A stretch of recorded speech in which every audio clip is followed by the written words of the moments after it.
and welcome to BVC Thought for today. Today I'm going to share with you very briefly about a story in the Bible that Jesus taught his disciples and to the people around him. Early on in the story, at the beginning of chapter 15 in Luke, it talks about how the tax collectors and the sinners were gathering around him because they were excited to hear what Jesus had to say. And Jesus goes on to talk about the lost sheep, the lost coin. And in this section I want to talk about, it's about the lost son. And his story is really about God's love and how God was able to just forgive anybody who comes running back to him at any stage of their life. And in Luke chapter 15, verses 11 through 32, we meet this story of a father and two sons. Now, this is a parable. It's not based on fact or a true story. I don't know if Jesus knew a family like this, but he wanted to use this example of a way of just explaining to the people about the Father's love for them.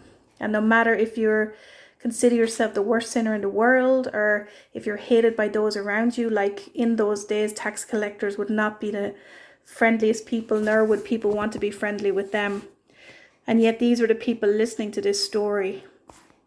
And the story goes on about a very wealthy man who had a lot of land, who had a lot of animals, who had great wealth for himself, and he had everything that he needed.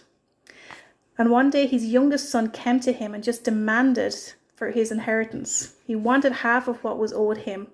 And so the father split the inheritance between the two sons, and the youngest son went off and took everything he had and went into the world. A few years later, the son had squandered everything. He spent it on crazy stuff. I guess an equivalent to today would be Tesla cars and mansions and just everything, gambling and whatever you want to imagine. He just blew all of his inheritance and he was left with nothing. Soon after, in the land, a famine came and the guy had no food. He was struggling to survive. He was struggling probably to get work. And he ended up working for a man and he became a servant. And his job was actually feeding pigs. And he got so desperate one day and he was so hungry that he thought, well, I'll just eat what the pigs are eating. Surely that will fill me. But the people over him wouldn't let him. They wouldn't even let him eat the pig's food. And he was so hungry. And he came to his senses one day and he just thought to himself, what am I doing here? My dad has like a mansion and money and food, and the servants are doing better than I'm doing. Why am I still here? But he knew that this was going to be a really difficult thing to do. But he decided to go home, back to his dad, and seek forgiveness.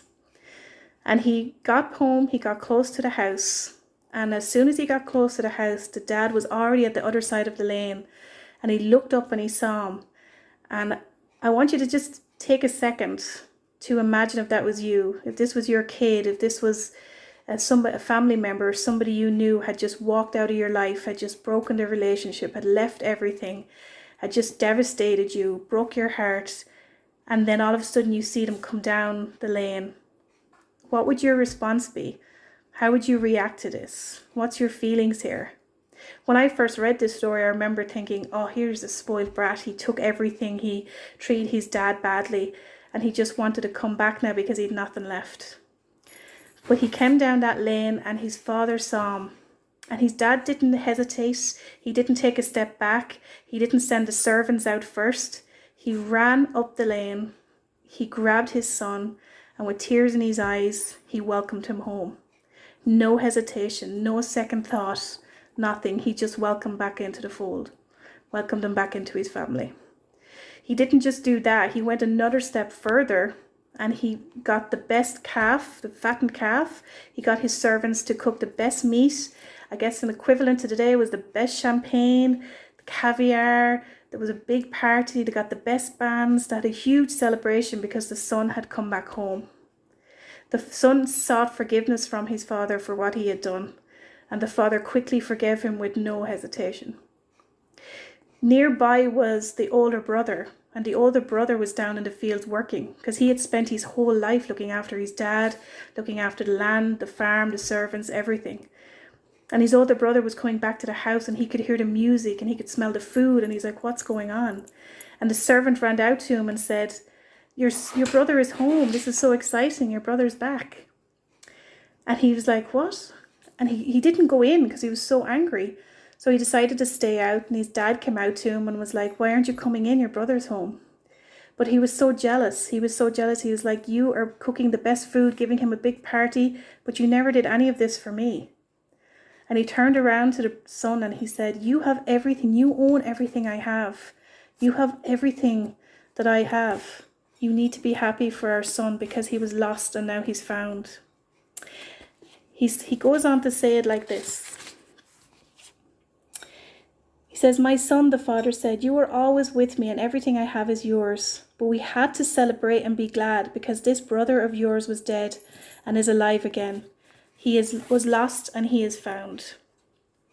And it's an incredible story of a father's grace for his children. And you might put yourself in the position of the father. You might put yourself in the position of the older brother. But I'd really like you to put yourself in the position of the son that decided that he just rejected everything his father had for him to try and go his own way. But as soon as he turned around, as soon as he ran back into the arms of the Father, he was accepted with grace, mercy, and forgiveness. And God will always accept us like that when we come back to him humbly, seeking his forgiveness and his love again.